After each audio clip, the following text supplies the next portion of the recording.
Hi guys, welcome back to KNC Juro. I'm really hoping my mic is working now because it wasn't working earlier. And I don't know if I turned it off by accident, which there's a very high chance that I have. I think I might hold it. I think I prefer it like this. So it may get something to go on top. Hey, that's probably worse, let's be honest. Because for some reason I can't find the stick that's meant to come with this, but it came with it on Christmas and it's been under a week and I've already lost it, but you know, we'll get into the video. So today I'm going to talk about my January TBR. I am taking part in 2 readathons this month. One of them is a more I may take part in it. It depends on the video. Oh my god, my lights just died. My lights just actually died here.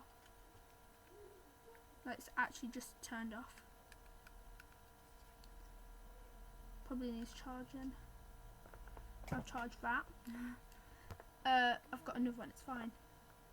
But yeah, I'm taking part in 2 readathons. So I'm taking part in TBR-a-thon by Leandra the TBR 0. That is a year-long readathon, and I think I'm doing Map of Stories, which is a map with 12 locations, and that's 12 kind of genres, and each genre has 3 prompts, but she encourages you to stack books onto them prompts, and so use one book for more than one prompt if possible.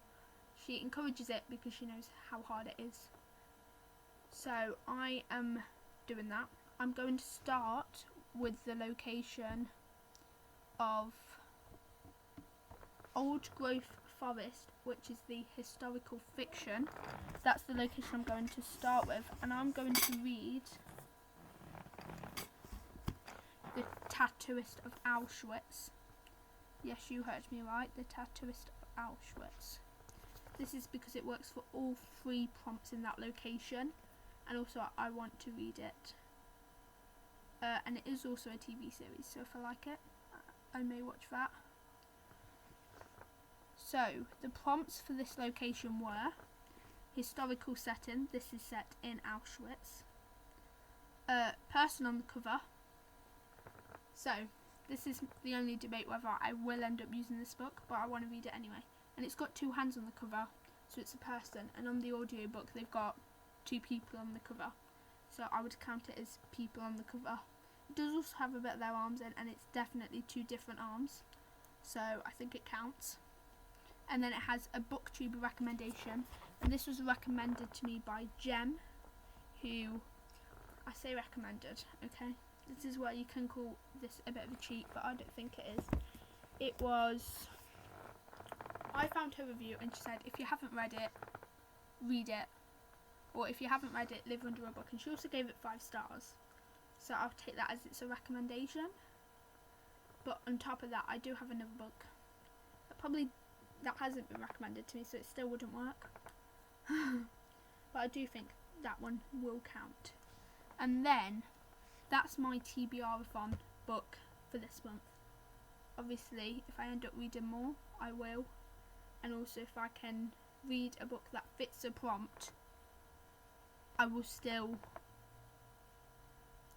I will still use that book for that prompt. Such as, we have, let me find it. We have Sea of Truth, which is a non-fiction book. And you have to read, well no, Sea of Truth, and the genre is non-fiction, but for all the prompts you don't have to use the genre, but it basically gets you a bigger badge if you do.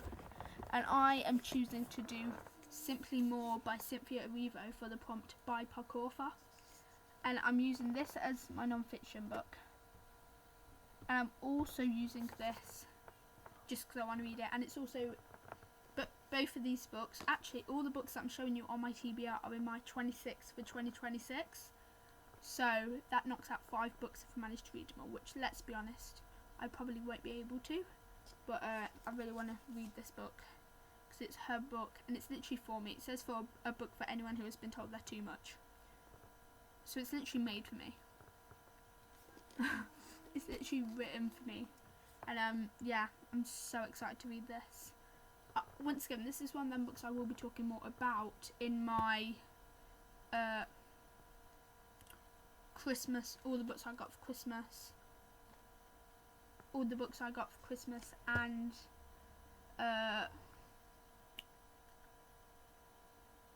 book haul, which will hopefully be coming out soon. I'm just waiting for my parcel to arrive. I'm filming this on the same day as my, what video was that? My end of year book tag. So that's why I'm in literally the same outfit and using the same mic. But yes, this is Simply More by Cynthia Erivo. This is her autobiography, but it's also like it's like a self-help book. I am going to read the blurb of this one. It says, "It's never too late to build the life you're seeking. Cynthia Erivo learned the music to Wicked a decade before she needed it, not knowing that the very same lyrics would change her life. Now she has performed those songs on the world stage, showing us that there is time to discover that there is always time to keep discovering ourselves, and that it's often the parts of ourselves we are told to bury that make us shine." In a series of powerful personal vignettes, Cynthia reflects on the way she has grown as an actor and a human, sharing the practices she's learnt through her years of performing and reminding us that we are capable of so much more than we think.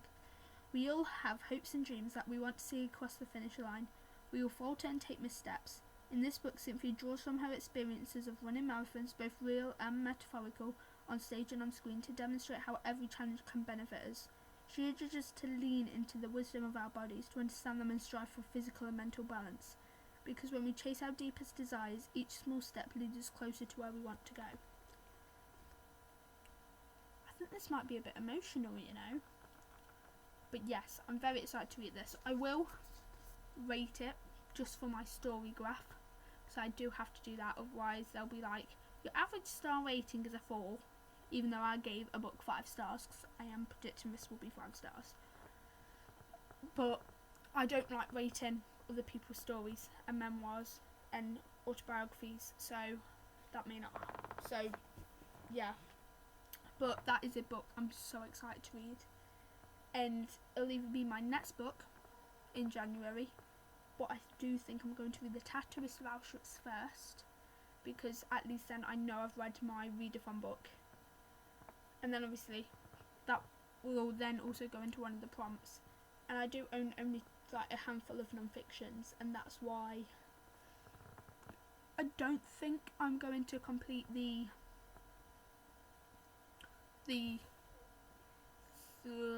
gold badge, which is all 3 prompts but has to be within the genre.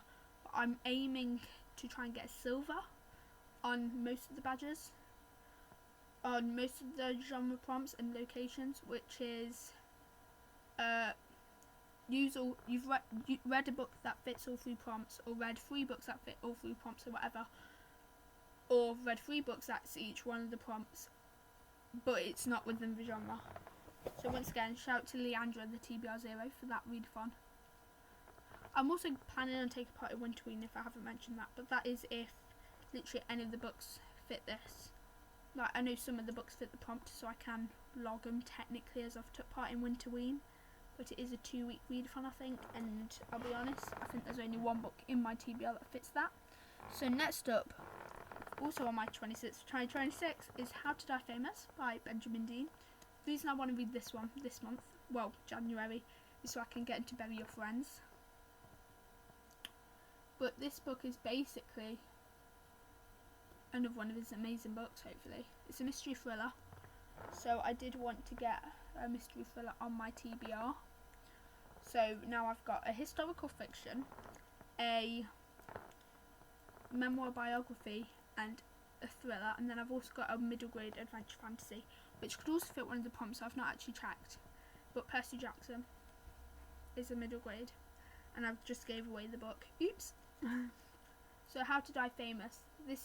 I'll read the back. It says, what would you risk to be famous? Abel is living a double life. He's Hollywood's latest prodigy and about to start in a huge... Abel is living a double life. He's Hollywood's latest prodigy, about to start in a huge blockbuster, and an undercover journalist determined to expose the entertainment industry's biggest secrets, namely the one concealing his brother's death. Catapulted into the spotlight, Abel quickly finds himself embroiled in a dark world of secrecy, scandal and murder. When everyone has something to hide, who can you trust when the cameras are no longer rolling? So this is a YA thriller. And once again, I've not checked. This may fit one of the prompts. So I'll check whilst I'm on with you, because that's more fun, isn't it? So it will be thriller that it will fit, if it fits any.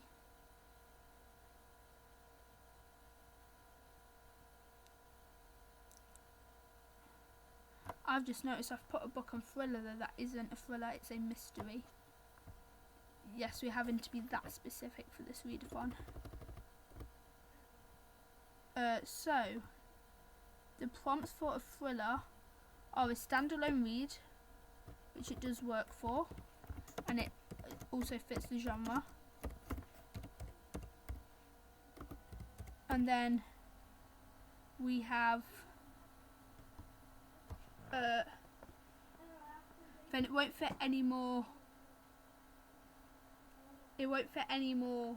prompts, so it won't fit titles in all capital letters, and I don't think it'll fit booktuber recommendation. So, but if it fits one, what I'm going to do is I'm going to make sure to leave space for like 3 boxes when I put a spread in my journal. I'm going to do a double page 2, 3 page, 4 page spread, and then I'm going to colour in a box when I complete that prompt, but I might make sure there's space for at least 2 boxes to 3 boxes, just so I can kind of show that I've read quite a few books that fit that prompt. And then the 4th book and the final physical book I own is Percy Jackson and the Battle of the Labyrinth. This is a this is a middle grade adventure / fantasy. Percy Jackson and the Olympians, the Battle of the Labyrinth. I'm not going to talk too much about this book because I literally spoiled the ending of Percy Jackson and the Titan's Curse, which I'm quite confident the 3rd one. Let's hope it is now I've said that. But yeah, basically you follow the story of Percy Jackson and his demigod friends as they go on a quest.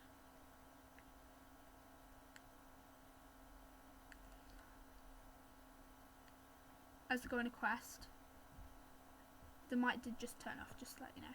As they go on a quest to, I don't know, a quest relating to the book. So it's a quest relating to the Battle of the Labyrinth.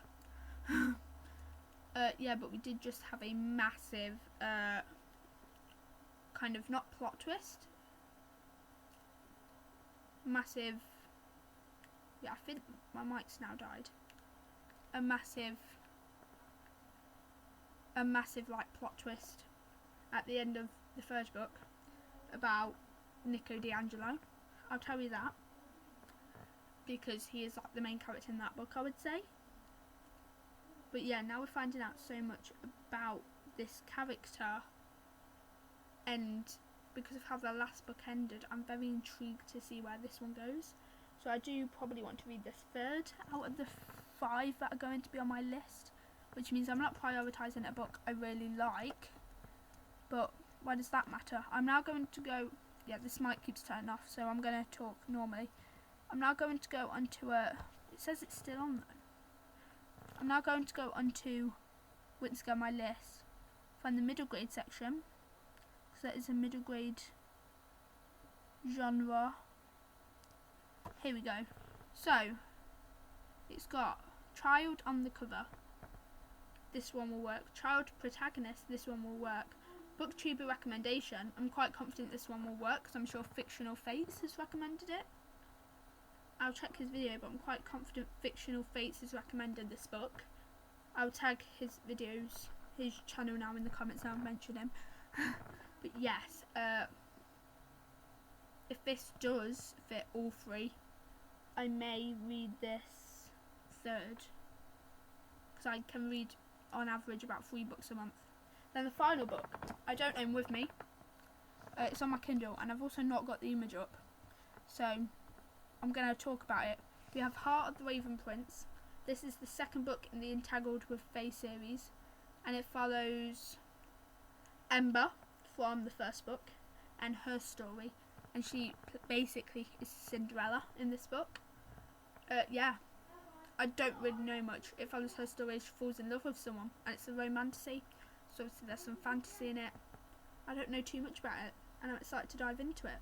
So yeah, remember to like, subscribe and share, and turn on all post notifications, and remember to click all. Bye!